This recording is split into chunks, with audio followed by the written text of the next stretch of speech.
Montre-moi tout ça. Tu mets mon cœur à rude épreuve. Exceptionnel. Ça m'agace.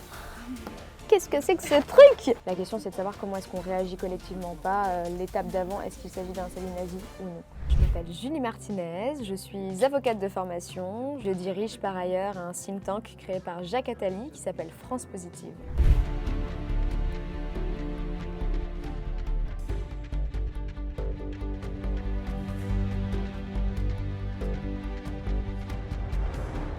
Montre-moi tout ça. Première vidéo, c'est une petite vidéo que je vais te montrer et après on en parle. First, we're going to get rid of fact checkers and replace them with community notes, similar to X, starting in the US. Alors, Meta arrête le fact-checking. Zuckerberg prend la liberté d'expression totale de ses usagers, mais cette liberté ne risque-t-elle pas d'apporter encore plus de fake news? Ils sont très forts, ces géants de la tech, tout comme nos populistes européens, pour se servir de nos libertés, de nos valeurs, pour les retourner à leur sauce, pour créer un récit qui les arrange. C'est-à-dire qu'aujourd'hui, Mark Zuckerberg, intellectuellement, il présente la modération de contenu, donc la lutte anti-désinformation contre la désinformation, comme étant de la censure. Mais en fait, la liberté d'expression, elle n'est pas absolue. En droit national, elle est limitée. C'est-à-dire que toi, tu es autorisé avec ton super média à produire, à créer du contenu, à publier, à écrire, mais de manière limitée, c'est-à-dire sans diffamation, sans haine d'autrui, etc. La désinformation, c'est une des limites de la liberté d'expression. Donc c'est pas de la censure, c'est juste appliquer une limite à la liberté d'expression pour que nous tous, on navigue dans un socle commun qui est rationnel. Parce qu'aujourd'hui, la liberté d'expression, c'est vraiment une blague si la qualité des informations sur laquelle on débat n'est pas assurée. Si aujourd'hui on ne débat que d'opinion et pas de faits, on est dans une réalité complètement parallèle. Et j'aime bien donner cet exemple, le Covid, faut-il ou non se faire vacciner? T'imagines si sur X, les community notes n'avaient, donc qui rassemblent les opinions majoritaires, et en plus si tout le monde a quitté X, toutes les personnes rationnelles ont quitté X, tu vas avoir que des opinions majoritaires qui sont complètement farfelues, te disent, si ces mecs-là te disent bah, le vaccin tue, c'est-à-dire qu'en fait, tu vas plus avoir de lutte contre la désinformation, tu vas avoir une community notes qui dit le vaccin tue. Donc toi, comment est-ce que tu es capable de débattre? Bah, tu vas débattre sur cette information-là qui est en fait une opinion, qui n'est pas un fait scientifique, qui n'est pas un fait avéré. Et forcément, ton débat est amoindri. Donc oui, pour moi, remplacer la modération de contenu par des community notes, c'est un leurre. C'est-à-dire que c'est mettre en avant une série d'opinions, l'opinion du plus fort. Donc c'est en fait mettre en avant la loi du plus fort et plus la vérité. Et la vérité, c'est ce qui nous rassemble dans notre société. La société, elle ne peut pas se faire sans vérité. Et surtout, la démocratie, elle ne peut pas se passer du peuple et elle ne peut pas se passer de la vérité. Parce qu'ensemble, on est obligé de débattre de choses concrètes, de choses qui existent. On ne vit pas dans une réalité parallèle. Et malheureusement, les réseaux sociaux sont devenus cette réalité parallèle qui aujourd'hui ont un impact sur la vraie vie, un impact sur nos élections, un impact sur notre démocratie. Est-ce que Bardella d'ailleurs a pris la parole sur... Oui, bah voilà, c'est ce que je t'explique. Cette alliance de la tech et de l'extrême droite est excellente pour ces derniers parce qu'en fait, la tech leur apporte une caisse de résonance, une légitimité à leur haine, à leurs obsessions, sous prétexte de cette liberté d'expression absolue à l'américaine qu'on ne défend pas aujourd'hui, en tout cas en France. Ils se permettent de déployer leur haine et leur aversion de tout ce qui est minorité, de tout ce qui n'est pas leurs intérêts. Ça leur permet tout simplement de mettre en avant ce qu'ils ne pourraient pas dire autrement. Et c'est pour ça qu'il faut informer, surtout les jeunes générations qui se renseignent majoritairement en ligne, sur ce qu'est la liberté d'expression. Pourquoi est-ce qu'elle est limitée aujourd'hui? Pourquoi est-ce qu'elle n'est pas absolue? Parce que sinon on ne peut plus faire société. C'est le pacte social initial même qui est remis en question. Sinon c'est la loi du plus fort. La loi du plus fort, en l'occurrence sur les réseaux sociaux, c'est celle d'Elon Musk. C'est les contenus qui apparaissent en premier. Il se garde bien de garder les contenus qui critiquent Tesla. C'est vrai, les algorithmes d'Elon Musk les suppriment automatiquement. Et ça, est-ce que c'est de la liberté d'expression? Est-ce que M. Bardella défend la liberté d'expression ou en tout cas va attaquer des régimes tels que Poutine ou les régimes chinois lorsque eux ne mettent pas en avant la liberté d'expression? Non, encore une fois, c'est là qu'il faut faire preuve d'esprit critique. C'est leur liberté d'expression, mais c'est pas celle qu'on partage nous historiquement et qui protège chacun en fait. Et nous allons changer tout de suite le nom du golfe du Mexique qui devient maintenant le golfe d'Amérique. Exceptionnel. Peut-il vraiment changer le nom et qu'est-ce que ce changement de nom signifierait vraiment? Alors, c'est rigolo parce que je pense avoir eu la même réaction qu'Hillary Clinton qui se marre, pas possible. Ça nous fait rire, mais ça devrait pas nous faire rire parce qu'en fait tout ce qui est le plus absurde et le plus absolutiste chez Donald Trump finit par se réaliser. Ce que ça signifie, c'est cette volonté expansionniste de Donald Trump de conquérir non seulement les territoires alliés et pas qu'alliés. Mesdames et messieurs, veuillez vous lever pour saluer ceux qui ont été horriblement et injustement traités, les otages du 6 janvier. Il a promis de gracier la plupart de ceux qu'il qualifie de prisonniers politiques. Alors, Tu mets mon cœur à rude épreuve. Donald Trump a gracié plus de 1200 émeutiers du Capitole. Parmi les personnes graciées, des leaders de groupes d'extrême droite. Comment qualifier ces grâces? De surréalistes et en même temps elles ne font que commencer ou même continuer. Si on voit de point de vue plus, je dirais, tech, Elon Musk qui a réhabilité Donald Trump après le Capitole, qui a réhabilité tous ces bannis de X, on est dans la même continuité, cette façon de réintégrer et surtout de mettre en avant des personnalités virulentes, violentes et dangereuses pour la société américaine et pas que la société américaine. C'est que le début.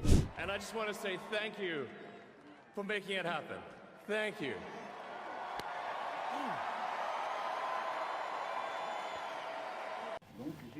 Ça m'agace. Il a dénoncé un coup tordu.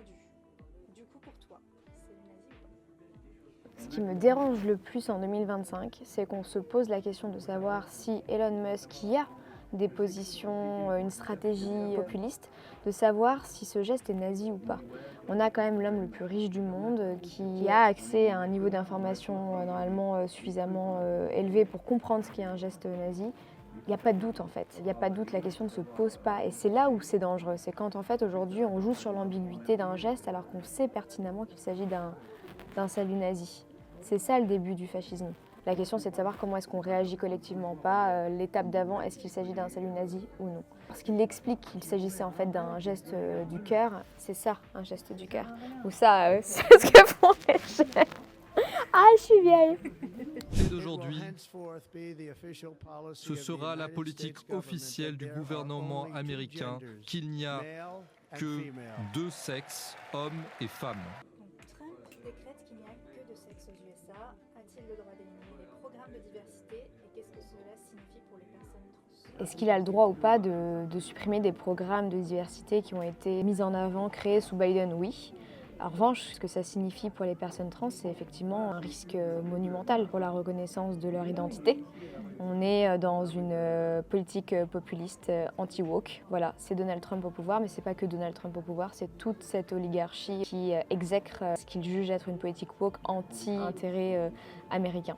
Et c'est là le danger, et encore une fois, ça fait que commencer. C'est très inquiétant, et j'espère que la communauté internationale va se saisir de ces enjeux-là pour défendre des minorités qui, aujourd'hui, j'imagine, se sentent plus menacées que jamais. On a vu qu'il y a une montée du fascisme évidente aux USA, mais aussi en Europe. Qu'est-ce que ça veut dire pour toi? Comment peut-on contrer cette montée du fascisme? Cette montée du fascisme, en tout cas des populismes d'extrême droite, majoritairement en Europe, alors qu'on parle de la politique d'Orban, de Meloni, de Bardella aujourd'hui, cette extrême droite qui est de plus en plus puissante parce qu'elle s'allie justement à la fois à un Donald Trump mais aussi aux géants de la tech. Moi, ça m'inquiète parce qu'en fait, elle répond à un désespoir auquel d'autres partis politiques ne savent plus répondre aujourd'hui. En l'occurrence, la politique américaine propose en plus un contre-récit très puissant, très fort, très positif, c'est-à-dire qu'il ne s'agit pas de dire on va lutter contre les woke, mais on va dire on va vous emmener sur Mars, on va être la plus grande nation du monde. Il y a une vraie politique idéologique derrière qui est je vous projette dans l'avenir. Nous, en Europe, on fait encore ça. Le jour où ce sera le cas, ce sera très dangereux, encore plus dangereux qu'aujourd'hui. Ça m'inquiète, mais comment lutter contre ça? Déjà en amplifiant la connaissance de ces sujets, en informant suffisamment la population, surtout les plus jeunes générations, de ce que ça signifie. En fait, une politique d'extrême droite, une politique populiste, au regard de ce qu'il s'est passé, mais au regard de ce qu'il se passe aujourd'hui aussi. On peut revenir sur effectivement ce qui s'est passé dans l'histoire, mais ce qu'il se passe aujourd'hui de manière très concrète dans des pays comme la Pologne, comme la Hongrie, par exemple pour toi, femme, en matière de politique d'avortement, tout ça, ça peut avoir un impact concret sur le quotidien des Français à terme et de multiples Européens. Donc, premièrement, informer suffisamment la population, mais aussi et surtout encourager les partis politiques républicains à se saisir des enjeux qui aujourd'hui font que les Français crèvent et ont besoin d'une politique forte et se réfugient dans les extrêmes parce qu'en fait, ils ne pensent que c'est ce qui pourra changer leur vie, quoi. L'Union européenne est aussi très mauvaise pour nous. Ils nous traitent très mal. Ils ne prennent pas nos voitures ou nos produits agricoles. En fait, ils ne prennent pas grand-chose. Nous avons un déficit commercial avec l'Union européenne de 350 milliards de dollars. Donald Trump menace la Chine et l'Union européenne de tarifs douaniers dès le 1er février. Quelles sont les répercussions de ces tarifs douaniers sur l'Union européenne? Une répercussion économique forte. Moi, ce qui m'embête le plus là-dedans, c'est qu'en fait, il les menace parce que nous, l'Union européenne, on souhaite appliquer des principes qu'on défend depuis des décennies.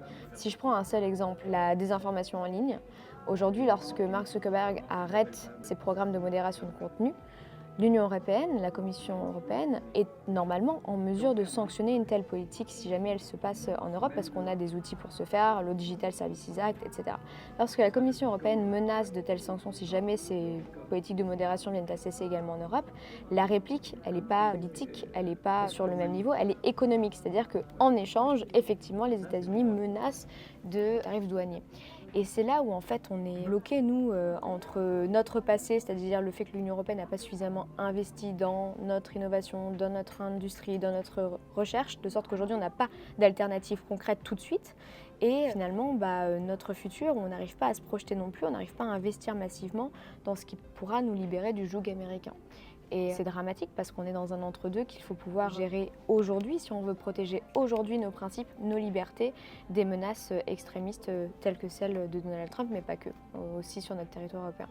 X ne se plie pas aux règles, la question de l'interdiction se posera. La Commission européenne a d'ores et déjà lancé une enquête contre la plateforme qui pourrait aller jusqu'à son bannissement. Et qu'a fait Elon Musk? Il a regardé cette interview sur RMC Story et il a réagi sur X, qualifiant Thierry Breton de stupéfiante absurdité et de tyran de l'Europe.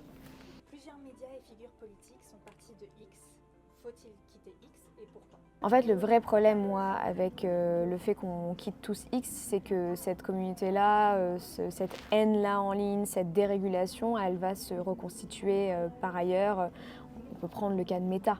Mark Zuckerberg, qui avait quand même financé la campagne d'Obama, se retrouve aujourd'hui à rejoindre une oligarchie de technomilliardaires libertariens derrière Donald Trump, donc les Elon Musk, les Peter Thiel, tous ces hommes, en plus des hommes très virilistes et masculinistes, qui aujourd'hui prônent en fait la fin de la démocratie pour leurs seuls intérêts économiques, parce qu'en fait ils voient la démocratie comme étant un obstacle à leur enrichissement personnel, à leur enrichissement par la donnée. Bref.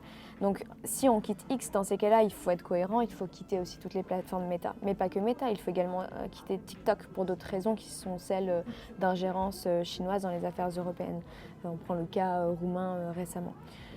Donc, faut-il quitter X ou pas? Je pense que c'est qu'une solution court-termiste et il faut pouvoir à l'Union européenne proposer une alternative forte et qu'on a malheureusement du mal à activer pour des raisons, encore une fois, de courage politique et de joug économique, ce joug auquel on est soumis aujourd'hui en Europe parce qu'encore une fois, on n'a pas suffisamment investi ces dernières décennies.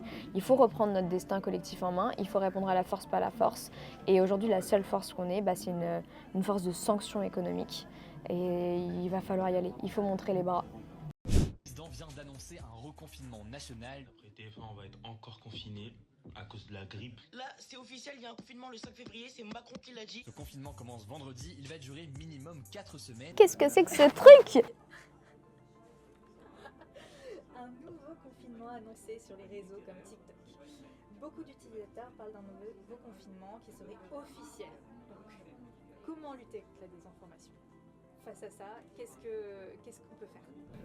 C'est fou parce que j'étais même pas au courant, tu vois, j'ai pas TikTok, j'ai 30 ans, donc maintenant c'est la fin de ma vie. Qu'est-ce qu'on peut faire? Il faut signaler ce type de contenu, mais malheureusement, et c'est ce que j'explique dans mon essai, l'IA, les réseaux sociaux majoritairement vont pousser ce type de contenu parce qu'en fait les algorithmes vont aimer la viralité. Et je suis sûre que ce contenu-là, si tu en as entendu parler, c'est qu'il a été viral. Pourquoi? Parce qu'ils ont une forte charge émotionnelle, ces contenus désinformationnels.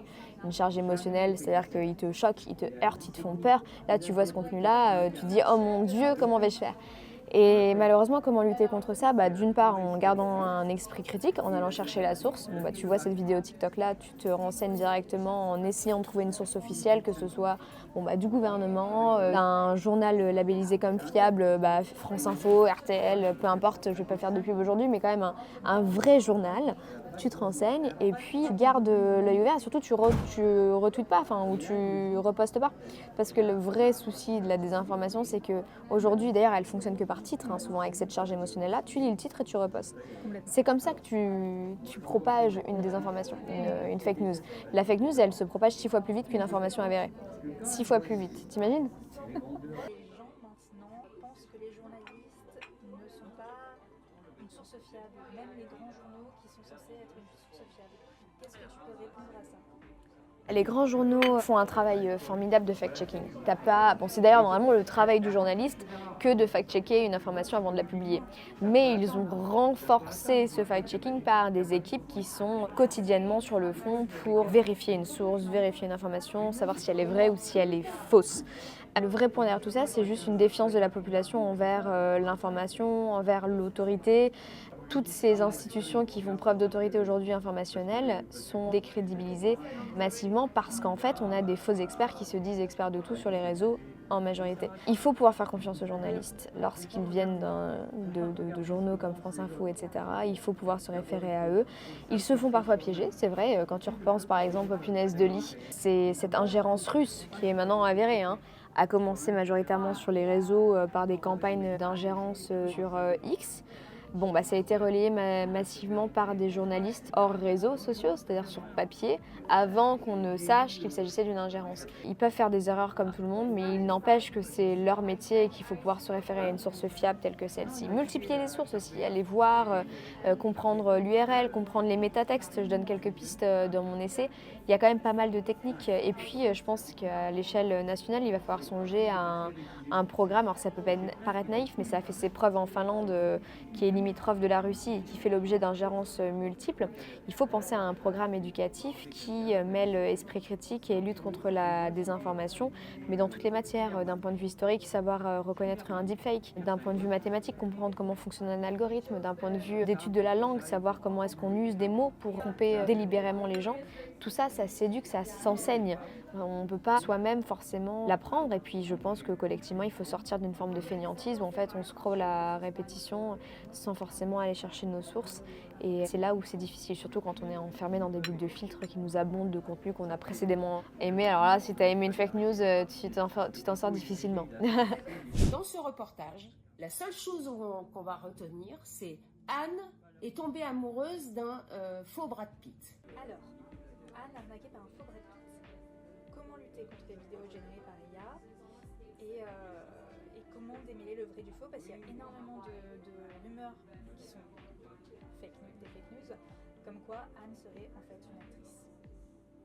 C'est hyper difficile cette question de des deepfakes, parce qu'avant la désinformation, encore une fois comme je te le disais, c'est pas récent, ça a toujours été utilisé à des fins de déstabilisation politique. Aujourd'hui la désinformation elle lie à la fois texte mais aussi son et vidéo. En fait, c'est tous nos repères cognitifs qui sont mis en alerte et qui sont déstabilisés par quelque chose qui semble vrai alors que c'est faux.